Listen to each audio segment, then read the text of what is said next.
Hey, how's it going, everyone? Today I wanted to talk about speedruns and how my opinion of them have really changed over the last year or so. If you don't know, Awesome Games Done Quick they're a charity that have been running a marathon on Twitch all week, doing just all sorts of random games done quick.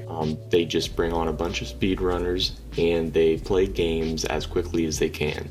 And one guy by the name of tomatoangus, the G is silent, he was able to play through all 4 mainline Fallout 4 games in just a little over 2 hours, which turns out is actually a little longer than his record. And honestly, to me, that is pretty freaking amazing.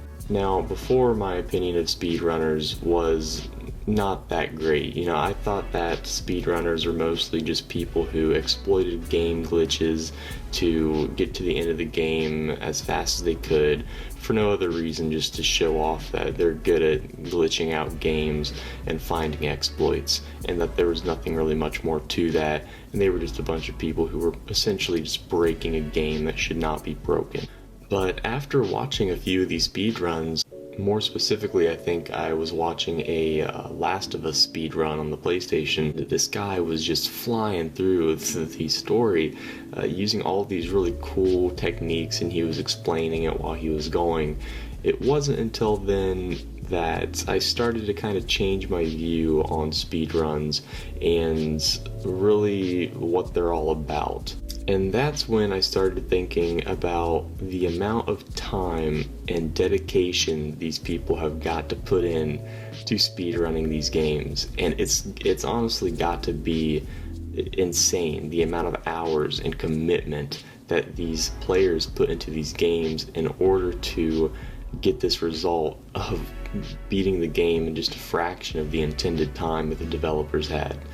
I mean, anybody can look up a glitch or a hack or some sort of cheat that's in a game, some way to exploit it, and then learn how to exploit that themselves, and then use that in game and take a few of them, put them together, and beat a game in a little shorter amount of time.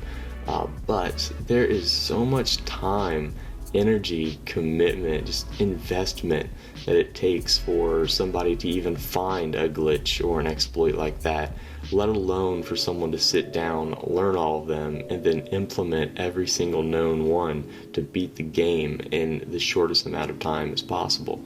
And I used to think that it was just ridiculous why someone would do that. I didn't get it, but I kind of get it now. There's a sense of accomplishment, and it's really cool to watch, and it's really cool to watch this Games Done Quick, where they bring on these people and they really explain how these things work, what they're doing, the purpose behind them, and it just kind of gets you a little bit of insight into the back end of games and how they work, and the whole development and intention of a lot of gameplay mechanics. And for this guy, tomatoangus, who played through the entire Fallout series in a little over 2 hours, he actually explained using some cutout cardboard and red Solo cups on stage. He explained how one of these things he was using works, and he went through this big elaborate deal, I guess, and revealed at the end that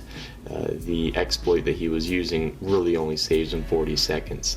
But that's the whole point. These people use all of these different things that might shut off just mere seconds from gameplay, but there are so many of these little exploits that at the end they save hours and hours upon time. And even though I don't think it's still a noble thing to do for these people, or if it's a good investment of their time, a good use of whatever they're doing in their life, but I've got to say that with the amount of time commitment and just how many times they've got to play through these games must be sickening.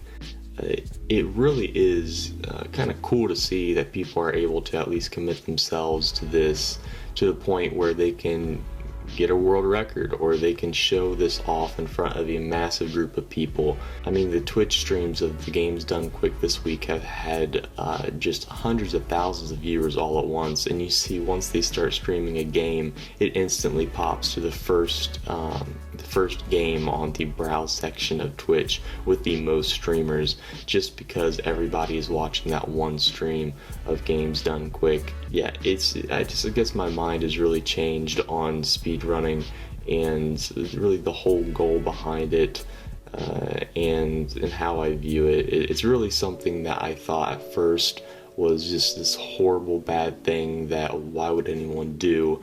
It just sounds ridiculous.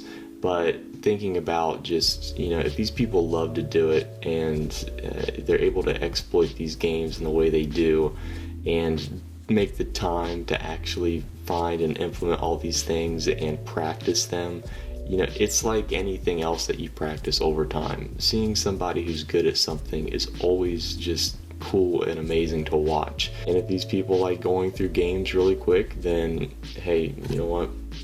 Go for it. That's awesome. It's actually really entertaining to watch. And yeah, so that's just kind of how my opinion has changed on speedruns. Fallout 4, the last game in the series, took me well over 2 hours to complete. So if this guy's able to do 4 games in just a little over that, that's truly a feat. So yeah, let me know what you think in the comments down below. Remember to like and subscribe to support the channel, and that's it.